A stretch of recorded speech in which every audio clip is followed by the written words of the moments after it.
Здравствуйте! В эфире информационная программа «Настоящее время Азия». В пражской студии я, Динара Аргин. Сегодня в программе. 400 тысяч безработных в швейной отрасли Кыргызстана. Виноваты кризис и Евразийский экономический союз. Чем усилиться профессионально для того, чтобы выстоять. Америка и Германия официально посылают в Сирию свои войска. Турция на грани вмешательства в конфликт из-за действий России и армии Асада против сирийских турок. Мы формируем экспедиционную группу для определенных целей. Она будет проникать в страну, проводить рейд и возвращаться в Ирак. Грузия пытается не допустить появления филиала ИГИЛ в Панкисском ущелье. Число джихадистов среди местных чеченцев стремительно растет. Для выявления факта связи задержанных с организацией «Исламское государство». Год с начала массовых отравлений детей в казахстанской Березовке в районе крупнейшего в мире газового месторождения. Власти до сих пор не признаются, что виноват газоконденсатный завод. Переселять тоже не спешат. Было постановление, решение, что первыми выселять падающих детей. Россия требует от Казахстана и Кыргызстана в разы сократить транспортное грузовое сообщение с Турцией. Об этом, как сообщают СМИ, заявил российский премьер-министр Дмитрий Медведев. Глава российского Кабмина предлагает ограничить автотранспорт из Турции с возможностью полного прекращения турецких автомобильных перевозок в Россию или транзитом через Россию. И в этом вопросе он призывает партнеров по Евразийскому экономическому союзу Россию поддержать. Медведев считает, что эти ограничения не будут действенны, пока для Турции открыты казахстанские и кыргызстанские границы. Тем временем в Кыргызстане подводят первые неутешительные итоги своего вступления в ЕАЭС. Местные производители терпят убытки, сокращаются рабочие места. К примеру, производство швейной продукции в республике снизилось почти на 30%, и постоянный заработок уже потеряли более 100 тысяч семей. Адилет Бектурсунов продолжит. Этих женщин в прямом смысле кормят руки. Мастерицы по производству модных одежд недавно получили большой заказ. Теперь работы не впроворот. Хотим усилиться профессионально для того, чтобы выстоять. Асель Атабекова владеет швейным салоном, задает моду и держит марку в стране и за ее пределами. Наш рынок, он ориентирован на более экономический слой населения. И та маржа, на которой мы работаем, она очень маленькая. Качество, долговечность и приемлемые цены – вот что позволяет держаться на плаву в условиях большого кризиса. Те, кто не следует этим правилам, остались неудел. В стране тотальный спад швейной промышленности. Причина – финансовый застой в регионе. Продажи спали на основных рынках России и Казахстана. Есть снижение заказов. Конечно, оно серьезно повлияло и на рост продукции нашей швейной промышленности. Но это уже было связано, конечно, с экономическими кризисами. Это и девальвация рубля, это и недавно происшедшая девальвация тенге. Еще одна причина бедствия в швейной отрасли – новые таможенные правила Евразийского экономического союза. Завозить материалы из так называемых третьих стран стало дороже. На руку могут сыграть бизнесменам лишь экономические санкции России против Турции. Если импорт турецких вещей в России снизится, то появится возможность у местных компаний возобновить массовые продажи. Конечно, мы ждем потока. Мы надеемся, что с введением, допустим, санкций, так как очень огромную долю в России занимал это импорт турецкого, скажем так, производимой продукции, то сейчас мы надеемся, что эти предприниматели обратятся в нашу сторону. Преимущество отечественных вещей с брендом Made in Кыргызстан – это относительно низкие цены и качество. Но что касается дизайна, то здесь продукция сильно уступает европейским аналогам. Евразийское экономическое сообщество ведет постоянную работу по созданию зон свободной торговли или режима свободной торговли. В частности, сейчас идут переговоры с Египтом, с Вьетнамом, с Индией. Хотя для нас это тоже довольно опасно. Я скажу так, что легкая и швейная промышленность Вьетнама и Индии, она очень сильная. И нам конкурировать с ними на этом рынке, когда они будут в режиме свободной торговли, тоже будут определенные трудности достигать. Пока швейный бизнес в Кыргызстане терпит колоссальные убытки. За 9 месяцев объемы производства снизились на 30%. В отрасли, где работает порядка 500 000 людей, лишились постоянного заработка 100 тысяч семей. Адилет Бектурсунов, Азат Нтымаков. Настоящее время. Бишкек, Кыргызстан. Почему членство в ЕАЭС не приносит Кыргызстану ожидаемых результатов? Об этом мы побеседовали с экспертом по Центральноазиатскому региону Мирхатом Шарипжановым. Здравствуйте, Мирхат. Здравствуйте. Прошло почти 4 месяца, как Кыргызстан вступил в Евразийский экономический союз. И если говорить о первых результатах, то они пока не очень утешительные. У них снижаются экономические показатели, падает производство, люди теряют рабочие места. И в Кыргызстане многие связывают это с девальвацией тенге и рубля и со вступлением в ЕАЭС. Ну, я думаю, оба варианта правильны. Дело в том, что и то, и другое сильно влияет на экономику Кыргызстана, и не только Кыргызстана. Дело в том, что, став членом Евразийского экономического союза, Кыргызстан вошел в новую сферу, в новые правила. А правила этой организации, которая, кстати, стала функционировать с 1 января 2015 года, они еще не совсем выработаны. Мы видим, что сам Евразийский экономический союз толком не работает. Очень много проблем между товарооборотом, между Белоруссией и Россией. Казахстанские товары зачастую не пропускаются в сторону России. Белорусские товары не идут в Казахстан через Россию, хотя все эти страны являются членами Евразийского экономического союза. Тут большая проблема, но основную роль все-таки, на мой взгляд, в том, что сейчас происходит в Кыргызстане, играет санкции, под которыми находится основной игрок в этом альянсе. Это локомотив, экономический локомотив Евразийского экономического союза, Россия. Из-за санкций ослаб рубль, снизились цены на нефть. Сразу же за этим второй, экономический локомотив Казахстан, который тоже опирается экономика которого тоже опирается в основном на нефть, на продажу нефти, тоже стал это ощущать. И тенге тоже начал обесцениваться, что повлияло на ближайших соседей в первую очередь и на Кыргызстан в том числе. Поэтому ситуация, мне кажется, будет улучшаться, и Евразийский экономический союз сможет помочь Кыргызстану только в том случае, если Россия выйдет из этого кризиса. Вслед за заявлением Нацбанка Таджикистана о новом порядке продажи иностранной валюты в республике, в Душанбе закрылись практически все обменные пункты. Финансовые власти республики называют их деятельность одной из причин обвала Сомони. За последние дни таджикская нацвалюта ослабла на 10%, и по прогнозам экспертов эта тенденция продолжится. Закрытие обменных пунктов может привести не только к активизации черного рынка, но и потере большого количества рабочих мест. У нас на связи наш корреспондент в Таджикистане Анушервон Арипов. Анушервон, здравствуйте. Как реагируют на заявление Нацбанка владельцы обменных пунктов и жители Душанбе? Здравствуйте, Динара. Да, за моей спиной сейчас видно закрытые пункты обмена валют. Пока официально их сотрудникам не сообщили, что они должны приостановить свою деятельность, но большинство сегодня не открылись, чтобы избежать унизительных, по словам самих работников пунктов, проверок прокуратуры.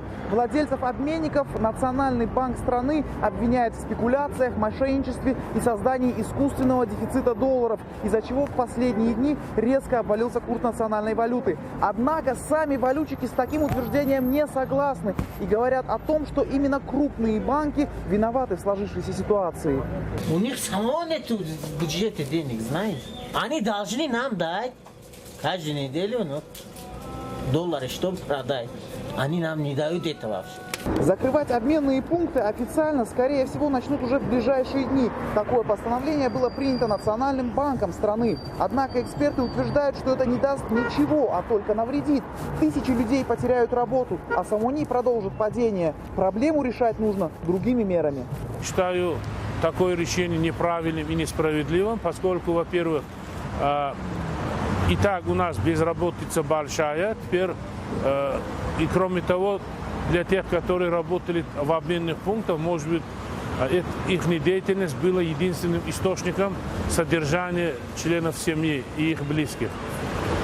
Кроме того, для того, чтобы укрепить курс национальной валюты, надо принимать меры комплексного характера, и прежде всего это создание благоприятных условий для вовлечения инвестиций со стороны отдельных стран и негосударственных коммерческих структур. Во-вторых, пересмотреть налоговую политику, финансово-кредитную политику, уменьшить коррупционные составляющие. В постановлении, опубликованном на сайте Нацбанка, также сказано, что проведение обмена валют вне банковских учреждений теперь считается нарушением закона. И продавца, и покупателя будут привлекать не только к административной, но даже к уголовной ответственности. Давайте послушаем, что об этом думают жители столицы. Это мои деньги, мне кажется, я имею право где угодно поменять эти деньги. Хоть у своих знакомых. Кому они нужны, кому необходимы, какая разница, как это могут запретить? По закону, если государственный демократическое государство должен быть свободно деньги. Знаешь, закупок валюты, это все как другие страны, свободно. Закон есть закон. Перед законом все равны. Доллар и евро продолжат расти, говорят эксперты. У правительства страны и финансовых структур нет реальных возможностей, чтобы улучшить ситуацию сегодня. Привлечь иностранные инвестиции не особо получалось и в более благополучное время, по словам специалистов. Тем более не удастся сейчас, когда в стране финансовый кризис, а ситуация в соседнем Афганистане обострилась и на границах неспокойно. Динара. Спасибо, Анушервон. На климатическом саммите во Франции лидеры центральноазиатских стран выступили с сенсационными заявлениями о скорости таяния ледников в регионе. В частности, президент Таджикистана Эмомали Рахмон заявил о катастрофическом сокращении ледников в его горной республике, что может уже в ближайшее время привести к изменению водного баланса во всей Центральной Азии. Наша страна, 93% которой составляют горы, является одним из главных источников воды в Центральной Азии. Эти источники составляют 60% запасов воды региона. Однако быстрое таяние ледников из-за потепления несет огромные угрозы населению и природе нашей страны, так как количество ледников в Таджикистане за 10 лет сократилось на 1000. Таджикские ледники наполняют водой главные реки региона – Амударью и Сырдарью. Но даже когда ситуация была нормальной, этой воды не хватало. С аналогичным сообщением о таянии ледников в горах Кыргызстана выступил и кыргызский президент Алмазбек Атамбаев. Особую тревогу в Кыргызстане вызывает стремительное таяние горных ледников, которые являются зоной формирования пресной воды в Центральной Азии. По прогнозам, к 2025 году общая площадь ледников в Кыргызстане может в среднем сократиться на 30-40%. Прошел ровно год, как в западно-казахстанском селе Березовка начались массовые отравления детей. Причиной власти назвали работу школьной котельной, но даже после ее отключения дети не перестали падать в обмороки. И по мнению сельчан, это связано с постоянным отжигом попутного газа на газоконденсатном месторождении Карачаганак, которое находится всего в 5 километрах от Березовки. Жители села сейчас переселяют в соседний город Аксай, но, по их мнению, процесс переселения проходит с нарушениями. Сана Турналиев с подробностями. Обещали нам прозрачность. Мы этой прозрачности не видим. Годовщина массового и загадочного отравления детей в селе Березовка ознаменовалась недовольством некоторых местных жителей. Около десятка березовцев собрались перед местным акиматом и жалуются, что власти не сдерживают обещания переселить первыми семьи, чьи дети пострадали во время прошлогоднего отравления. Накануне годовщины этого события местный акимат переселил 4 семьи в соседний город Аксай. В списке первых переселенцев пострадавшие дети, вопреки ожиданиям их родителей, не значатся. Засекреченной формы все проходит. Вызвали людей. Мы только сегодня с утра случайно узнали, что вчера у нас уже 4 семьи выселилось. По этому поводу мы собрались все сюда. Во-первых, вся эта заваруха затеяна потому, что дети падают. Из-за детишек. Был разговор, было постановление, решение, что первыми выселять падающих детей. Аким села Березовка говорит, что среди первых переселенцев есть инвалиды, люди из социально уязвимых слоев населения. Уверяет, что семьи с пострадавшими детьми будут обязательно переселены в ближайшее время. В этом году уязвимые люди, которые инвалиды первой и второй группы, которые дети болеют, они будут в этом году переселяться. А остальные на следующий будут переселяться. Напомните, куда будут переселяться жители? Города Аксай и Суларалтал. В данное время на соседнем карачаганакском месторождении происходят отжиги попутного газа. Я же стою возле станции экологического мониторинга, которая должна, по сути, фиксировать подобные выбросы. Местные жители говорят, что подобные отжиги на месторождении наблюдают по несколько раз в неделю. Как часто происходит такое? С пятницы до понедельника, до воскресенья, до вечера. Вот так все время выходные. Они говорят, нет, не сбрасывают, не жгут. Ну, сами видите. А они говорят, ничего у нас нет, вот, пожалуйста. А вообще на состояние здоровья это А влияет? как же? Обязательно. Вот сейчас тут она куда идет? На этот Успенов и Женталов. Вот. Несет там туда. Вот. Что там вот сейчас с людьми? Мы позвонили по номеру телефона, который указан на табличке станции экомониторинга, пытаясь узнать у оператора, что жгут на месторождении и как тут должна обеспечиваться безопасность промышленного производства. Алло, здравствуйте. Здравствуйте. Это КПО БИВИ? Да, КПО. Меня зовут Санат Турналиев, я журналист с радио Азаттык. Мы вот сейчас находимся в Березовке. И вот видим из села, как происходят отжиги. А это какие плановые, внеплановые отжиги? Обратитесь, пожалуйста, в отдел связи с общественностью. Я не могу вам никакие данные давать. Накануне годовщины массового отравления в школе Березовки во время урока в очередной раз потеряла сознание Альбина Искакова, ученица 9 класса. Альбина была в числе 26 учеников, упавших в обморок год назад. Говорит, с тех пор чувствует себя стабильно плохо. Продолжаю терять сознание, но не так часто, как раньше. Бывает в неделю 1-2 раза. Быстрее бы нас переселили и оказали помощь в лечении. Мать Альбины, Алия Мухангалиева, говорит, что дочь уже год получает уколы и сидит на таблетках, но эффекта мало. Дочь теряет сознание в школе настолько часто, что учителя и врачи уже не сообщают о таких случаях, говорит женщина. О точной дате переселения этой семье власти пока не сообщают. Нам лично Аким ничего не сообщил, когда нас будут переселять. Про вчерашнее переселение тоже случайно узнали. Никаких собраний не проводится. Только пообещали, что в первом этапе будем. А я ведь не только как мать пострадавшей, но и многодетной считаюсь. Мы находимся уже в Аксае. Это небольшой промышленный город рядом с поселком Березовка. Это тот самый дом, в котором первые 4 семьи березовцев получили квартиры. А Затыку удалось разыскать одну из переселенных из Березовки семей.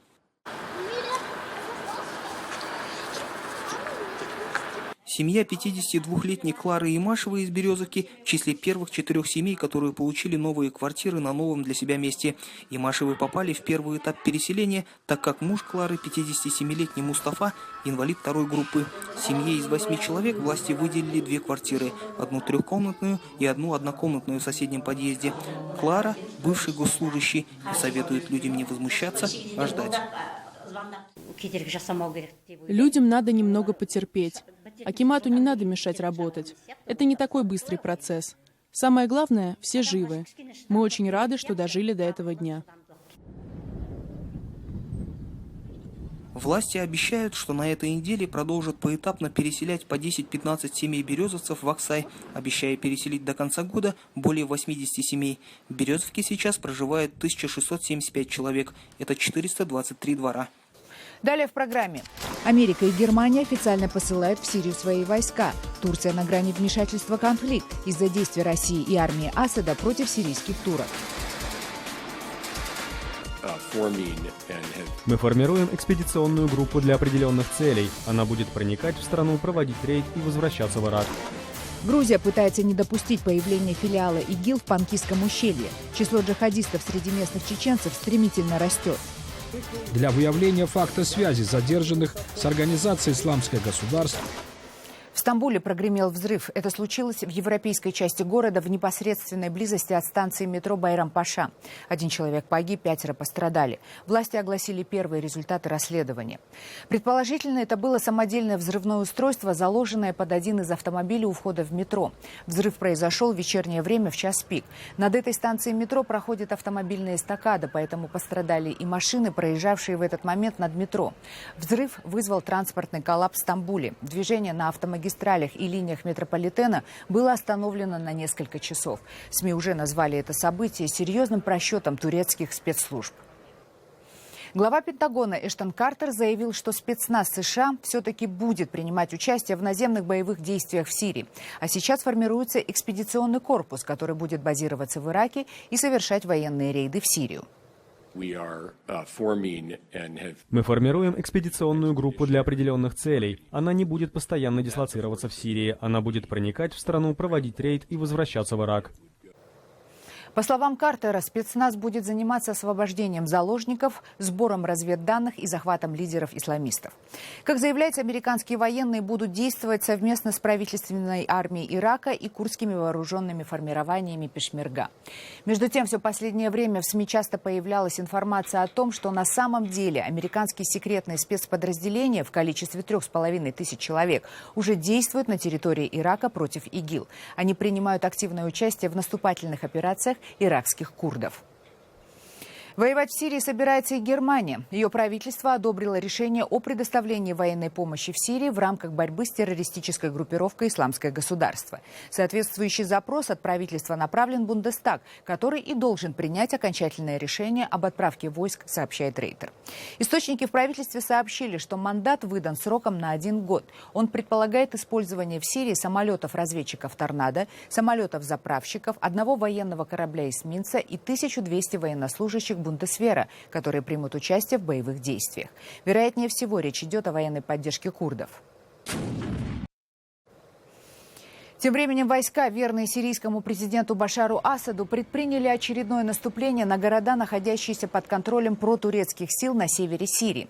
В атаке используются почти все виды тяжелых вооружений, имеющихся у сирийской армии. Боевые действия происходят при поддержке российской авиации. Сирийским военным удалось достичь значительных успехов в ходе этого наступления, что может вызвать ответную реакцию Турции, которая неоднократно выказывала свое недовольство боевыми действиями именно в этих районах. Ранее турецкий генштаб даже предлагал президенту Эрдогану оккупировать часть Северной Сирии и тем самым защитить проживающих там этнических турок. Грузинские спецслужбы задержали 4 подозреваемых в связях с террористической организацией «Исламское государство». Силовики рапортуют о готовности пресекать любые попытки организовать в Грузии очаги поддержки ИГИЛ. Из Тбилиси Зураб Двали.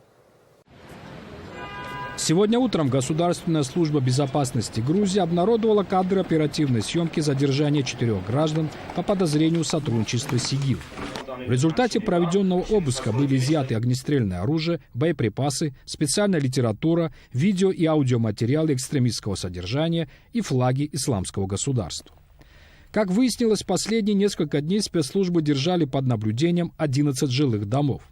В результате проведенных мероприятий вышли на группу граждан Грузии, имеющих связь с боевиками. Операция по задержанию была проведена силами контртеррористического центра и МВД страны в Западной Грузии. Для выявления факта связи задержанных с организацией «Исламское государство» и помощи в террористической деятельности ведутся следственные мероприятия. Назначены соответствующие экспертизы. Продолжается работа по выявлению и других возможных лиц, имеющих связь с террористами, для их задержания и привлечения к уголовной ответственности. Параллельно в Тбилисском городском суде идет разбирательство по делу Аюфа Борчашвили, имама села Джоколо Панкийского ущелья. Именно отсюда в основном и едут воевать в рядах ИГИЛ граждане Грузии. Следствие установило, что Борчашвили при помощи соучастников с использованием религиозной литературы, интернет-сайтов и социальных сетей вербовал жителей Панкийского ущелья для отправки в Сирию и Ирак.